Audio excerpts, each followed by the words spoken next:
السلام علیکم ورحمۃ اللہ وبرکاتہ۔ الحمد للہ وکفا وسلام علی عبادہ الذین اصطفى والتقى والعفاف والغنى، اما بعد فقد قال اللہ تبارک وتعالی فی القرآن المجید والفرقان الحمید، فأعوذ باللہ من الشیطان الرجیم، بسم اللہ الرحمن الرحیم، قل ان کنتم تحبون اللہ فاتبعونی یحببکم اللہ، صدق اللہ مولانا العظیم۔ محترم حاضرین، ناظرین، سامعین، بھائیوں، بزرگوں اور دوستوں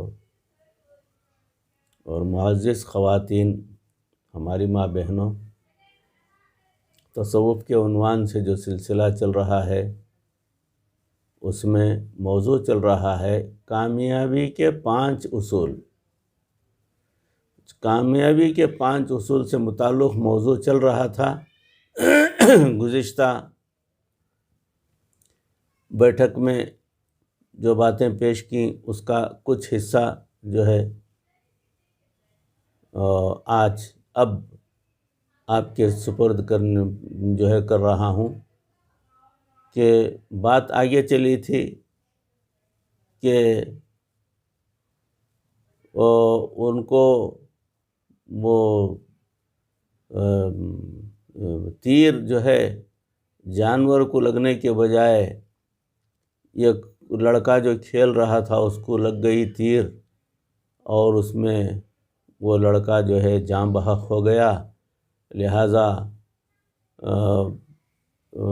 ان کے پاس قاضی کے پاس بات گئی تو قاضی نے جو ہے سارا ماجرا سن کر بات انہوں نے فیصلہ دے دیا کہ یہ لڑکا جو ہے اسے تیر لگی تھی اور ان کے تیر لگنے کی وجہ سے وہ جو ہے انتقال کر گیا، اس وجہ سے ان کو جیل میں ڈالا جائے گا اور اگلے جمعہ کو جو ہے ان پر فیصلہ صادر ہوگا۔ لہٰذا جیل کا سپرنٹینڈنٹ عیسائی تھا۔ اس نوجوان نے اس سے رابطہ کیا اور کہنے لگا میں مسلمان ہوں، مجھ سے یہ معاملہ ہوا ہے اور میرے پیچھے میرا خاندان بھی ہے، بچے بھی ہیں اور ان کو میرے اس معاملے کا پتہ نہیں۔ اگر آپ مجھے اپنی ذمہ داری پر ریلیز کر دیں تو جمعہ سے پہلے میں واپس آ جاؤں گا۔ عیسائیوں کے دلوں میں اس زمانے میں مسلمانوں کے ایفائے عہد کی اتنی دھاک بیٹھی ہوئی تھی کہ وہ عیسائی کہنے لگا ٹھیک ہے تم چلے جاؤ اور جمعہ سے پہلے آ جانا۔ اس نے قتل کے مجرم کو جیل سے گھر بھیج دیا۔ جمعہ کے دن نماز جمعہ کے بعد جب قاضی نے پوچھا کہ فلاں بندہ کہاں ہے، جیل سپرنٹینڈنٹ نے کہا کہ میں نے اسے اپنی ذمہ داری پر بھیجا تھا مگر ابھی تک وہ آیا نہیں۔ قاضی نے کہا ٹھیک ہے، باقی مقدمات نمٹنے تک ہم انتظار کریں گے اور اگر اس وقت تک بھی وہ نہ آیا تو اس نوجوان کے بدلے میں ہم آپ کو پھانسی دے دیں گے، کیونکہ اس کو جو ہے جا کر آنے کے لیے چھوڑا تھا آپ نے ہی۔ اب عیسائی اور زیادہ پریشان ہوئے کہ بندہ بھی ہمارا مرا، اب افسر بھی ہمارا پھانسی چڑھے گا۔ اس دوران قاضی دوسروں کے مقدمے سمیٹنے میں لگ گیا۔ جب آخری بندہ نمٹ گیا تو قاضی نے جیل سپرنٹینڈنٹ کو بلایا اور کہا کہ اب ہم یہ حد آپ پر قائم کریں گے۔ یہ بات سننے کے باوجود جیل سپرنٹینڈنٹ کے چہرے پر پریشانی کے آثار بالکل نہیں تھے، چنانچہ وہ آرام سے قاضی کے قریب آ گیا۔ لوگ حیران تھے کہ آج یہ کیا ہو رہا ہے۔ اتنے میں کسی نے کہا جناب آپ تھوڑی دیر کے لیے انتظار کر لیں کیونکہ دور سے کوئی آدمی آتا نظر آ رہا ہے۔ قاضی نے کہا کہ ٹھیک ہے چند منٹ انتظار کر لیتے ہیں۔ چنانچہ چند منٹ کے اندر وہی نوجوان دوڑتا ہوا آیا۔ وہ پسینے میں شرابور تھا۔ اس نے آتے ہی سب سے پہلے اس جیل سپرنٹینڈنٹ سے معافی مانگی اور کہا کہ میرے راستے میں ایک دریا تھا، مجھے تیرنا نہیں آتا تھا اور مجھے کشتی کے انتظار میں دیر ہو گئی، جس کی وجہ سے میں اپنے وعدے پر پورا نہیں اتر سکا، ورنہ میں وقت سے پہلے پہنچ جاتا۔ بہرحال اب میں پہنچ چکا ہوں، مجھے قاضی صاحب کے سامنے پیش کر دیں۔ جب عیسائیوں نے اس نوجوان کی ایفائے عہد کی یہ بات سنی تو بچے کے ورثاء نے قاضی سے کہا قاضی صاحب اس نوجوان نے اگر عہد پورا کرنے کی یہ مثال پیش کر دی ہے تو ہم آپ کی موجودگی میں دو باتیں کرتے ہیں۔ ایک تو بچے کے قتل کا مقدمہ واپس لیتے ہیں، دوسرا اپنے مسلمان ہونے کا اعلان کرتے ہیں۔ سبحان اللہ، سبحان اللہ، کیا بات۔ ایک وہ وقت تھا کہ کافر ہمارے عملوں کو دیکھ کر مسلمان ہو جاتے تھے، وہ سمجھتے تھے کہ حقیقی معنوں میں ہم مسلمان ہیں۔ آج ہماری علت یہ ہے کہ ہم اپنی ضد اور ہٹ دھرمی کی وجہ سے باتوں کا بتنگڑ بنا دیتے ہیں، جس کی وجہ سے خود بھی تنگ ہوتے ہیں اور دوسروں کے لیے بھی مصیبت بن جاتے ہیں۔ سچ بات یہ ہے کہ ہم اللہ کے لیے وبال جان بن جاتے ہیں۔ چنانچہ ہم چیزوں کو سمجھ تو رہے ہوتے ہیں مگر اپنی نفسانیت، خودسری اور تکبر کی وجہ سے ہم اس پر عمل نہیں کر رہے ہوتے۔ ہم جانتے ہیں کہ ہم دوسروں کو تکلیف پہنچا رہے ہیں لیکن اس پر بھی خوش بھی ہو رہے ہوتے ہیں۔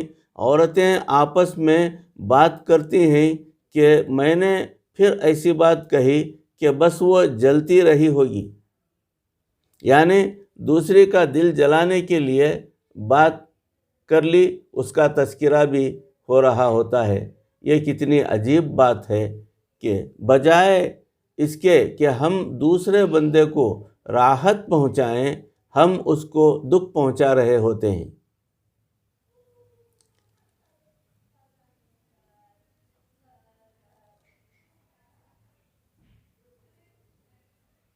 مقبول کے زمانے میں ہم ایک مرتبہ ایک دیہات میں گئے۔ اس عاجز کی عمر اس وقت 7-8 سال کی تھی۔ ہمارے ایک کلاس فیلو نے دعوت دی کہ آئیں آپ کو دیہات دکھاتے ہیں۔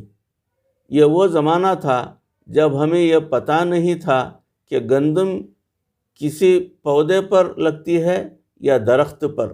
چنانچہ ہم نے بھی اس کی دعوت خوشی سے قبول کر لی کہ جا کر دیہات دیکھیں گے۔ جب ہم اس کے ساتھ گئے تو اس نے ہمیں کھیت دکھائے۔ ہم نے کھیت میں دیکھا کہ ادھر بھی نجاست کا ڈھیر لگا ہوا ہے اور ادھر بھی گوبر کا ڈھیر لگا ہوا ہے۔ ہم نے کبھی ایسا نہیں دیکھا تھا۔ ہمیں دیکھ کر بڑی پریشانی ہوئی کہ یہ گوبر ہے اور انہوں نے اس کے ڈھیر لگا کے رکھے ہوئے ہیں۔ چنانچہ ہم نے اپنے ساتھی سے پوچھا کہ گوبر کے ڈھیر کیوں لگائے ہوئے ہیں؟ اس نے کہا کسان سے پوچھو۔ جب کسان سے پوچھا تو اس نے کہا کہ بات یہ ہے کہ ہماری نظر میں تو یہ گوبر ہے، نجاست ہے اور گندگی ہے۔ تم شہری بچے ہو اس لیے تمہیں پتہ نہیں، تمہیں یہ گوبر اور نجاست نظر آ رہی ہے، مگر ہماری نظر میں یہ فرٹیلائزر ہے، یعنی کھاد ہے۔ جب ہم اس کو اپنے کھیت میں ڈالتے ہیں تو اس سے کھیت کو فائدہ پہنچتا ہے اور فصل اچھی پیدا ہوتی ہے۔ وہ بچپن کا زمانہ تھا، اس لیے صحیح طور پر بات تو سمجھ نہ آئی، مگر اب میں کبھی کبھی سوچتا ہوں، اے انسان جسے ہم گندگی کہتے ہیں اور اسے بدبودار سمجھتے ہیں، اس گندگی کو اگر کھیت میں ڈالا گیا تو اس گندگی نے کھیت کو فائدہ پہنچا دیا۔ ایک مسلمان ہو کر اگر تو اپنے ساتھ والے کو فائدہ نہیں پہنچاتا تو گندگی اور نجاست سے بھی گیا گزرا ہے۔ بے شک اگر اپنی حقیقت معلوم کرنا چاہیں تو قیامت کے دن سے پہلے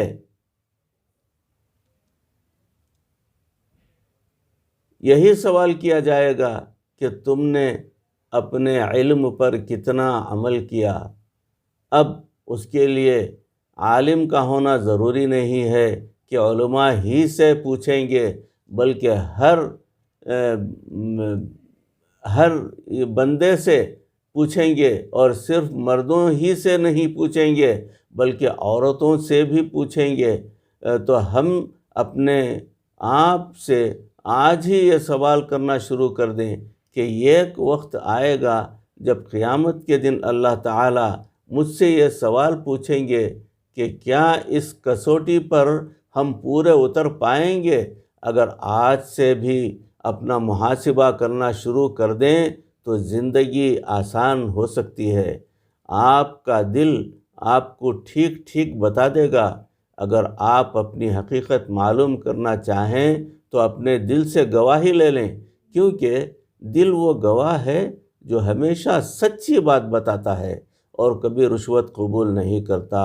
صاف تصویر دکھا دیتا ہے کہ میاں تم اتنے پانی میں ہو، خواہ ہم لوگوں کے سامنے جو مرضی چہرے سجائے پھریں۔ بل الانسان علی نفسہ بصیرۃ ولو القی معاذیرہ۔ انسان کو اپنے بارے میں پتہ ہوتا ہے، دوسروں کے سامنے بے شک عذر پیش کرتا پھرے، تو آج انفرادی طور پر اور اجتماعی طور پر ہماری تنزلی اور گراوٹ کا سب سے پہلا سبب ہے کہ ہم اپنے علم پر عمل نہیں کرتے۔ چاہے کوئی دین کا پڑھا لکھا ہو چاہے دنیا کا، تو اب یہ بات سمجھ لیں کہ کامیابی کا پہلا اصول یہ ہے کہ اپنے علم پر عمل کرنا ہے۔ دوسرا، بڑوں کے تجربات سے فائدہ اٹھانا کتنا ضروری ہے، تو اس موضوع پر بھی کچھ سن لیں۔ ہماری دوسری غلطی یہ ہے کہ ہم اپنے بڑوں کے تجربات سے فائدہ نہیں اٹھاتے۔ ہم اپنے بڑوں کی نصیحتوں پر عمل بھی نہیں کرتے۔ نصیحتوں کی حقیقت کیا ہے؟ یاد رکھیں کہ ماں باپ کی یا پیر کی یا استاد کی نصیحتیں بنیادی طور پر ان کی زندگی کے تجربات ہوتے ہیں۔ انگریزی میں کہتے ہیں there is no shortcut to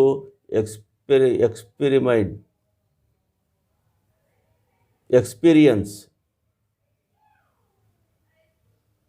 There is no shortcut to experience. تو بجائے اس کے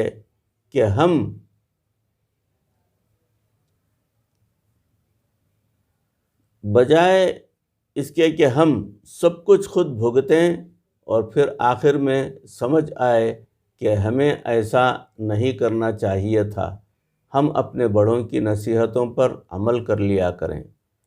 تجربہ کار یعنی ایکسپیرینسڈ بندے کا کیا مطلب ہوتا ہے؟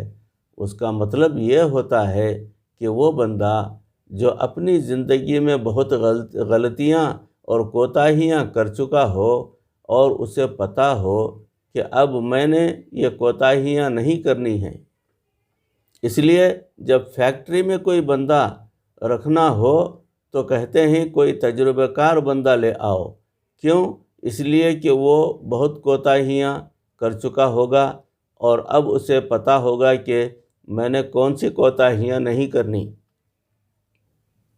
ایک آدمی جب کوئی کام سیکھتا ہے تو اس کے دو پہلو ہوتے ہیں، ایک پہلو یہ ہے کہ کیا کرنا ہے، واٹ ٹو ڈو، کام کو سیکھنا کہ میں نے کام میں کیا کرنا ہے، یہ کام سیکھنے کا ایک پہلو ہے، اور ایک اور پہلو بھی ہے، وہ یہ کہ کیا نہیں کرنا، واٹ ناٹ ٹو ڈو۔ بندہ تھیوری کے ذریعے سے یہ تو جلدی معلوم کر لیتا ہے کہ کیا کرنا ہے، لیکن کیا نہیں کرنا یہ دھکے کھا کے حاصل ہوتا ہے، اور تجربہ کار بندے کو پتہ ہوتا ہے کہ مجھے یہ نہیں کرنا ہے، جس سے نقصان کا اندیشہ ہے، کیونکہ اس میں نقصان ہے اور فائدہ نہیں ہے۔ اسی طرح ہمارے بڑے ہمیں جو نصیحت کرتے ہیں، اور 60-70 سال کی عمر کا نچوڑ بتا رہے ہوتے ہیں کہ بچوں یہ نہ کرو، اس میں تمہارا نقصان ہے۔ آج کے نوجوانوں کی تو حالت ہی یہ بن چکی ہے کہ وہ بات ہی نہیں سنتے۔ نبی صلی اللہ علیہ وسلم نے قرب قیامت کی ایک نشانی یہ بتائی ہے کہ نوجوان اپنے دوست کو زیادہ محبوب رکھیں اور اپنے ماں باپ سے دور ہو جائیں، اور کئی جگہوں پر تو ایسا ہے کہ نوجوان اپنے باپ سے ایسے نفرت کرتے ہیں جیسے باپ سے نفرت کی جاتی ہے۔ وہ جو کسی زمانے میں باپ سے محبت کا تعلق تھا اور اس سے فائدہ اٹھایا جاتا تھا، آج وہ تصور ہی ختم ہوتا جا رہا ہے۔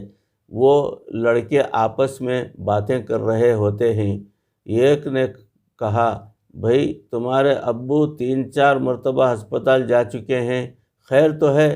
اس نے جواب دیا ہاں انہیں 2-3 مرتبہ ہارٹ اٹیک ہوا ہے، لیکن وہ ریکور ہو جاتے ہیں۔ آج پھر ہارٹ اٹیک ہوا ہے اور آج پھر ہاسپٹل گئے ہیں۔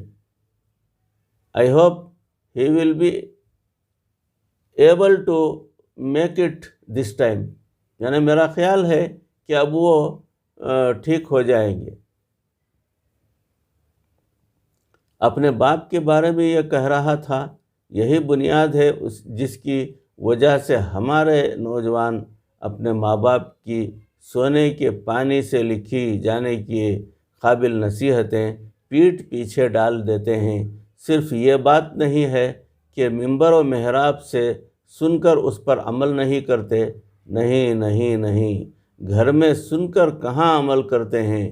خاوند بیوی کو منع کرتا ہے کہ تمہارے لیے یہ ٹھیک نہیں، کیا وہ سنتی ہے؟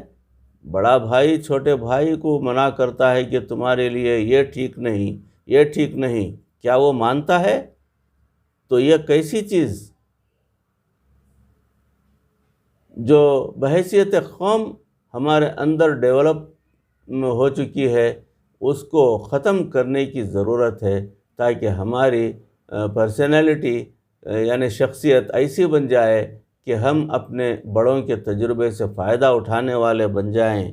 جب بڑوں کے تجربے سے فائدہ اٹھانے والی صفت ہمارے اندر آئے گی تو پھر جمعہ کے دن ہم سب سے پہلے مسجد میں پہنچے ہوئے ہوں گے کہ ہم خیر کی باتیں سنیں اور ان پر عمل کریں۔ یہ خیر کی باتیں سننے کی صفت ہی ہمارے اندر سے ختم ہوتی جا رہی ہے۔ ہم سننا ہی نہیں چاہتے۔ آج تو ہر بندہ سنانا چاہتا ہے۔ ہم نے کئی بار دیکھا ہے کہ 2 بندے آپس میں بات چیت کر رہے ہوتے ہیں تو وہ بھی بول رہا ہوتا ہے اور یہ بھی بول رہا ہوتا ہے، نہ وہ سن رہا ہوتا ہے اور نہ یہ سن رہا ہوتا ہے۔ ہمارے اندر تو اتنا صبر بھی نہیں کہ ہم کسی کی بات کو توجہ سے سن ہی لیں۔ آج تو نوجوان آپس میں باتیں کر رہے ہوتے ہیں اور نئے پلان بنا کر ان پر عمل کر رہے ہوتے ہیں، جبکہ حقیقت یہ ہے کہ کسی نوجوان کا دوسرے نوجوان کو رہنمائی دینا ایسا ہی ہے جیسے کسی اندھے کا دوسرے اندھے کو رہنمائی دینا، وہ دونوں گڑھے میں گر سکتے ہیں۔ آج کے نوجوان کی حالت اس قدر ناگفتابہ بن چکی ہے کہ اگر کسی پر نظر پڑ جائے کہ دیکھا کہ ذرا اچھا ٹھپا ہے تو کہتا ہے بس ابو میں نے ادھر ہی شادی کرنی ہے، اس کے ابو بتاتے ہیں کہ اس کی اتنی تعلیم ہی نہیں اور تیرے ساتھ اس کا جوڑ ہی نہیں، مگر وہ سنتا ہی نہیں، وہ یہی کہتا ہے کہ بس کرنی ہے مجھے یہیں پر۔ جب ایسی جگہ پر شادی کر لیتے ہیں تو پھر ساری زندگی روتے بھی ہیں اور بھگتتے بھی ہیں۔ چنانچہ ہمیں اچھے مسلمان ہونے کی حیثیت سے چاہیے کہ ہم بڑوں کی باتیں توجہ سے سنا کریں اور پھر ان پر عمل کیا کریں۔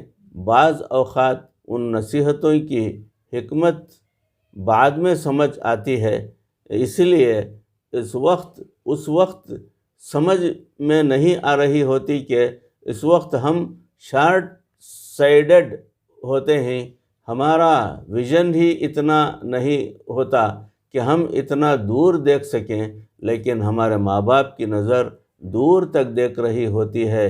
اگر بعد میں سمجھ میں آیا تو وہ معاملہ ہوگا کہ اب پچھتائے کیا ہووت، جب چڑیاں چگ گئیں سارا کھیت۔ نوجوان اول تو نصیحت کی باتیں سنتے ہی نہیں، اور اگر سنتے ہیں تو ان پر عمل نہیں کرتے، حالانکہ ہمیں تو یوں کہا گیا ہے کلمۃ الحکمت ضالۃ المؤمن، یعنی حکمت کی بات مومن کی گمشدہ چیز ہے۔ بس تو یہ حکمت کی بات جہاں سے بھی ملے حاصل کر لینی چاہیے۔ پہلے وقتوں میں ماں باپ اپنے بچوں کو نصیحتیں کیا کرتے تھے اور پھر بچے ان سے فائدہ اٹھایا کرتے تھے۔ آج نصیحت کرنے کا سلسلہ نظر ہی نہیں آتا۔ کتنے مرد ہیں جو آج گھروں میں نصیحت کی باتیں سمجھاتے ہیں۔ یاد رکھیں کہ جس گھر کے مرد اپنے اہل خانہ کو نیکی اور نصیحت کی بات نہیں سمجھاتے، اس گھر کے مردوں اور مردوں میں کوئی فرق نہیں۔ یہ ہماری ذمہ داری ہے کہ ہم اپنے گھروں میں خیر کی باتیں کیا کریں۔ تو یہ بات یاد رکھیں کہ کامیابی کا دوسرا اصول بڑوں کے تجربات سے فائدہ اٹھانا ہوتا ہے۔ بھائیوں، عزیزوں، بزرگوں، دوستوں، معزز خواتین، ہماری ماں بہنوں، یہ باتیں ہیں، یہ ہدایات ہیں بڑوں کی جانب سے، ہمارے اکابرین کی جانب سے، جو باتوں کو میں نے آپ تمام کے سامنے پیش کیا۔ یہ ایک ایک بات بھی بہت قیمتی ہے اور اس کی نایاب ہے۔ تو ان باتوں کو اس عاجز کو بھی آپ تمام کو بھی پروردگار سن کر عمل کرنے کی توفیق عطا فرمائے، ہماری دنیا اور آخرت بہتر فرمائے، اللہ کی رضا والی زندگی ہمیں پروردگار عطا فرما دے، مرتے دم تک کسی کا محتاج نہ بنائے، ایمان پر ہمارا خاتمہ فرمائے۔ وآخر دعوانا ان الحمد للہ رب العالمین۔ السلام علیکم ورحمۃ اللہ وبرکاتہ۔